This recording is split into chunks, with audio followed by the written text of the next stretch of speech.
आपको जो बहुत पूरा देश खुश हुआ आज, नाटू नाटू और नाचो नाचो, जो ये वाला स्टेप है ना, वो वाले गाने को लेकर भारतीय सिनेमा के इतिहास में एक और सुनहरा पन्ना जुड़ गया है। अमेरिका के कैलिफोर्निया में हुए 80वें गोल्डन ग्लोब अवार्ड समारोह में फिल्मकार एस राजामौली की फिल्म RRR के गाने नाटू नाटू को बेस्ट ओरिजिनल सॉन्ग का अवार्ड दिया गया है। इस श्रेणी में इस तेलुगु गीत के कई जाने माने गायकों को भी पीछे छोड़ दिया है, यानी कि इतना लोकप्रिय ये गाना हो गया है।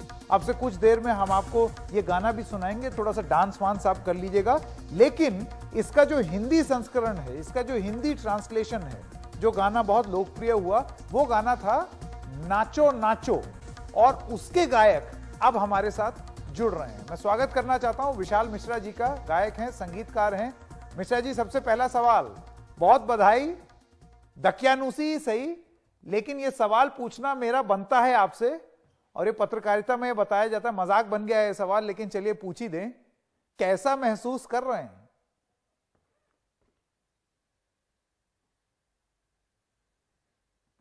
सबसे खूबसूरत बात यह है कि हिंदुस्तानी सभ्यता का त्योहार मनाया जा रहा है अंतर्राष्ट्रीय स्तर पर, और इससे खूबसूरत कुछ नहीं हो सकता। अवार्ड्स अपनी जगह हैं, सारी चीजें अपनी जगह हैं, पर किस गाने को मिला है, वो कोई हिप हॉप गाना नहीं है, वो कोई पॉप गाना नहीं है, वो ऐसा गाना है जो कि हम सालों से सुनते चले आ रहे हैं। एक एक ढोल, एक ताशा, वो हर बारात में हिंदुस्तान की जो नाच निकलता है लोगों का, उस नाच को, उस सभ्यता को सेलिब्रेट कर रहे हैं, और अंतर्राष्ट्रीय स्तर पर उसे इतना प्यार मिल रहा है। आई थिंक हर भारतीय को आज गर्व होना चाहिए इस बात में, अंदर ही आती है।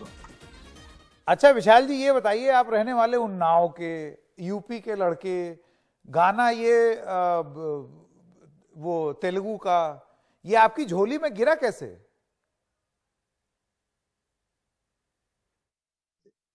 बड़ा कमाल का रिश्ता हमारा रहा है किरवानी साहब जो कि कंपोजर है साहब के, उनके साथ। उनको हमारा एक गाना है कैसे हुआ वो बड़ा पसंद था, तो इस माध्यम से हम मिले। फिर हैदराबाद हम आते जाते रहते थे, बिकॉज बहुत सारे तेलुगु चीजें हम कर रहे थे। उन्होंने हमें एक गाना सुनाया, एत्तरा एजेंडा, उन्होंने बोला RRR एक फिल्म है, और हम बहुत बड़े प्रशंसक रहे हमेशा से राजामौली सर के। आई बीन अ फैन, और गाना सुनते ही तेलुगु में गाया, फिर तमिल में गाया, फिर हिंदी में गाया। और हम जा रहे थे, हमारी फ्लाइट थी 10:30 बजे के आसपास, 8 बजे के आसपास उन्होंने बोला एक गाना है, 165 BPM पे है, लेकिन मैं चाहता हूँ कि एक वर्ड यूज करते हैं वो हमेशा, एनिमेट। अगर आप उनकी आज गोल्डन ग्लोब की स्पीच भी सुनेंगे तो एनिमेट शब्द का इस्तेमाल बहुत करते हैं। Can you animate this song is what he said in English, क्या इसमें आप तड़क भड़क डाल सकते हैं? गाना सुनाया, उन्होंने वीडियो दिखाया, I was absolutely bowled over, इतना कमाल डांस कर रहे थे वो। एंड गाना शुरू हुए, कुछ 16-17 मिनट में गाना खत्म हो गया, फ्लाइट भी पकड़ी हमने, और जब वो रिलीज हुआ तो बहुत खुशी हुई। ये बताइए विशाल जी, राजामौली के साथ, SS राजामौली और उनकी टीम के साथ काम करने का अनुभव कैसा होता है? वो तो सिनेमा के बाहुबली बन गए हैं।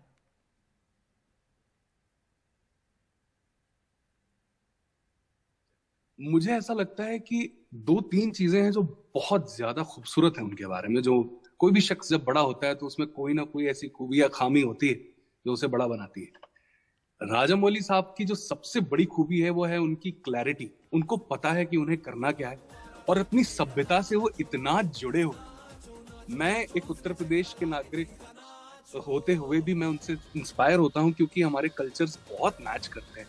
जितना हिंदुस्तानी सभ्यता को वो सेलिब्रेट करते हैं, हम भी बचपन से उस तरह से देखते आ रहे हैं। तो वो जो फीलिंग ऑफ देसी है उनके अंदर, आप अगर आज देखेंगे वो किस तरह से अपने आप को पोर्ट्रे भी कर रहे हैं गोल्डन ग्लोब्स पर, या एकेडमी में कैसे करेंगे, या फिल्म में भी किस तरह से पोर्ट्रे किया कैरेक्टर्स को, वो कमाल बात है। अपनी रूट से इस तरह जुड़े होना, अपनी जड़ों से जुड़े होना, और क्लैरिटी कि मुझे करना क्या है, वो बहुत आकर्षित लगती है मुझे वो चीज। एंड जब हम गा भी रहे थे तो वो गा के बता रहे थे कि क्या आप ये गा सकते हैं।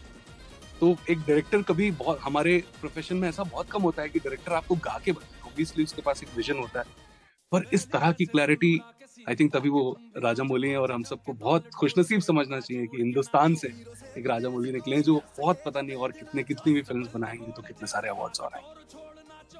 एक बात बताइए विशाल भाई, ये देखिए, अक्सर जब हम सिनेमा की बात करते हैं तो बॉलीवुड, टॉलीवुड, लॉलीवुड, भोजपुरी सिनेमा, पंजाबी सिनेमा, ये सिनेमा, वो सिनेमा, ये सरहदें हमने बनाई हुई हैं।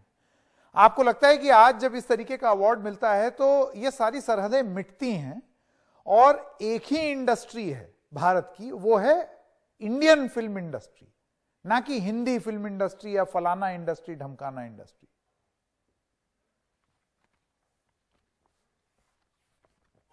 सरहदें हमेशा से भाई मिटी हुई थी। आप अगर देखें, आप गांव खेड़े में जाएंगे तो फोन पे जो पिक्चरें देखते हैं लोग, वो साउथ इंडियन डब फिल्म ही देखते हैं, पर होती हिंदी में।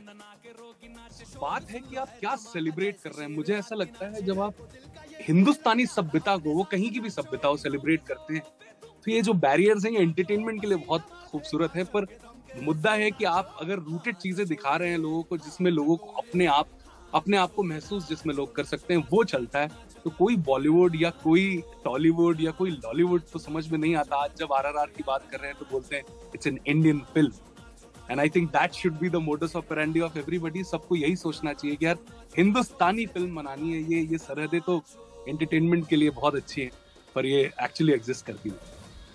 अब ये तो बातचीत हो गई, लेकिन अगर एक गायक से गवाया ना जाए तो फिर क्या बात हुई। और ये गाना क्योंकि आपने गाया है नाचो नाचो, तो विशाल जी हो जाए एक बार। बड़ी बदनसीबी की बात है कि मैं नहीं नाच पाया कभी गाने क्योंकि वो तो नहीं होता है मुझसे। पर मैं आपके लिए और आपके दर्शकों के लिए जरूर गाऊंगा। रे बैल जैसे धूल उड़ा के सींग उठा के तुम भी नाचो, बाज जम के ताल ढोल बेटा राज उड़ के नाच। रेल से भी तेज देखो चल सके ना कोई, अस्तबल में घोड़े जैसे बाग डोर तोड़ नाच। मिट्टी जोता रोटू मोटा मिर्चा खा के ऐसे नाचो। ये आजा छोरे, ये आजा गोरे, ये आजा छोरे, नाचो नाचो नाचो नाचो नाचो नाचो वीरे, नाचो नाचो नाचो नाचो नाचो नाचो नाचो यारा नाचो। वाह, बहुत ही बढ़िया, बहुत ही लाजवाब। बहुत बहुत धन्यवाद विशाल मिश्रा जी, बहुत बहुत धन्यवाद। बहुत बहुत धन्यवाद हमारे साथ जुड़ने के लिए।